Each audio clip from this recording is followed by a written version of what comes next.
We're wrapping up this week with 6 Sunday games, drama highlights every day. My name is Andreas Sachenko and you're watching the KHL Update. We go to Novosibirsk first, where Sibir play host to the list in a must-win game. And to their credit, they put it away early. Just over 4 minutes into the game, Vladimir Pavushin finds the rebound in the slot and he tucks it home for his 5th of the year. A few minutes later, Alexander Bergstrom sets up Ivan Vereshchagin for a point shot. He goes for it and he finds the back of the net. Ivan Vereshchagin is credited with his 5th of the year as well, and it's 2-0 Sibir after 20. And less than 30 seconds into the next period, Bergstrom picks up another assist as Jonas Enlund sends it past Vladimir Sahatsky for his 9th. That's all they're gonna need in this one. Alexei Krasikov stops 18 shots for his 3rd shutout of the season, Bergstrom draws 2 assists, and Sibir take it 3-0 on home ice.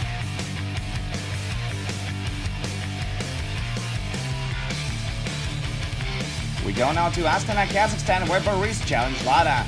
Home team cannot afford to lose this one, but they give the nod to Dmitry Malgin tonight.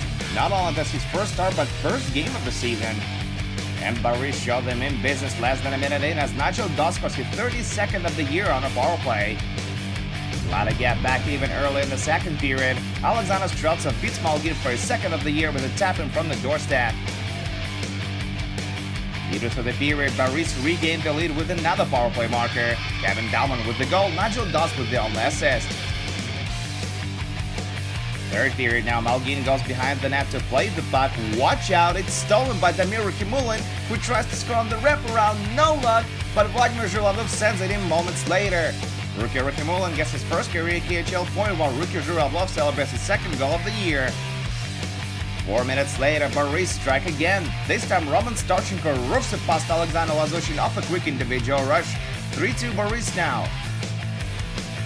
But late in regulation, Lada convert on a power play as well to bring the game back to square one for the 3rd time. Kirill Kapustin with the marker.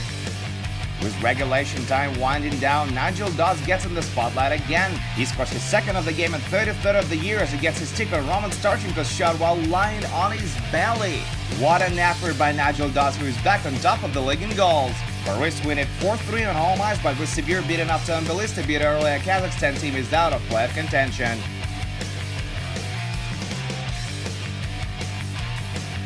We travel to Ufa now, where Salavat Yulayev lays him up against Slovan, who have won 2 in a row. And they strike first on this one as well. Midway through the opening period, Ryan Gorbet scores his 2nd goal of the year. Salavat bring it back to even with a power play goal late in the period. Zahar Zamasa pulls the puck to the left circle and Vladimir Tkachuk slams it in. Tie game 20. 8 minutes into the 2nd period, Salavat grabs the lead. Linus Umert feeds Jonas Kampanen in the slot. Kampanen shoots, Jakub Stepanek has a piece of it, the puck just sits at the goal line, and Umert is the one who pokes it in. 2-1 Salavat now.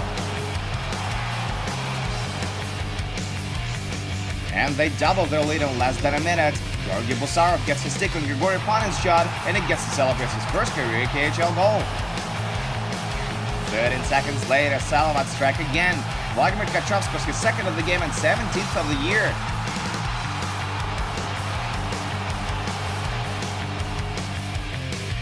Slovan fight back in the 3rd period though. Midway through the frame, Zach Boychuk scores his 11th of the year to make it 4-2. A few minutes later, Juraj Mikuš chips in his 7th to bring the game back to within 1. 19-year-old rookie defenseman Tomasz Hedera draws his first 2 career KHL assists on these markers. But the hope is short-lived for Slovan. Just over a minute later, Timo Hornikainen scores his 19th goal of the season to match his career high, and that puts it on ice. Salavat Yulayev win their 3rd consecutive game in Ufa and soared to the 2nd place in the Eastern Conference. 5-3 is the final.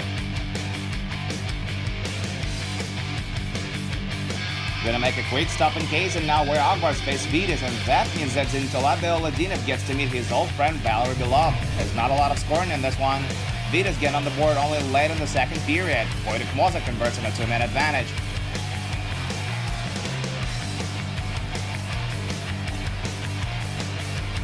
And they capitalize on the remaining power play just 6 seconds into the 3rd period.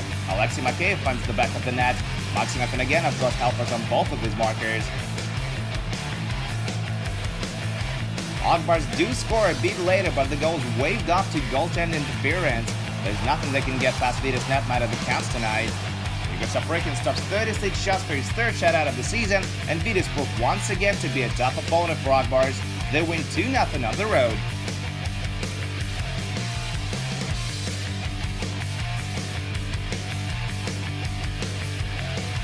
We go to Nizhny Kamsk now, where Neftekimik do battle with Jokerit.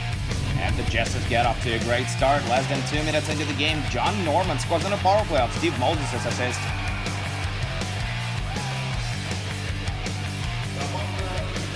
A few minutes later, Niklas Jensen scores his 16th goal of the year, while Petar Virtanen and Petar Regin draw the assists. That ends the night for Ilya Zhov, who allows 2 goals and 4 shots. Andrei Makarov takes his place in the cage. The Wolves get a goal back in the second period. Dennis Everberg scores his 10th goal of the season from the slot to finish off Žiga Jegoč's dish.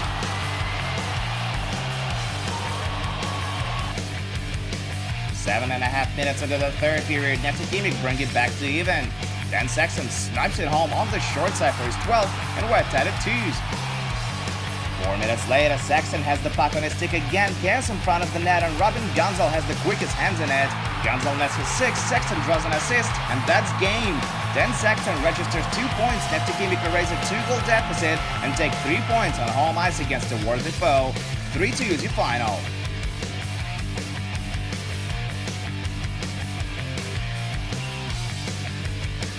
We're now in Sochi, where local Leopards go up against Red Army.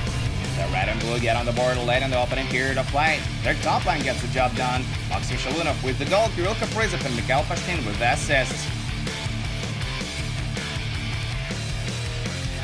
Early in the second period, they double their lead. Pat Robertson bounces on the rebound on open ice and scores his 6th of the year. Sochi's last Red Army's lead in half in the very next shift. Mitchell again wins the foot race for the puck, sets up Yevgeny Lepenkov in front, and Lepenkov roofs it for his 9th.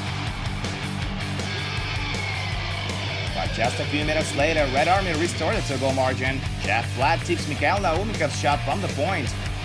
That's all she wrote for this one. Red Army remain undefeated in Sochi in KHL history. 3-1 is your final.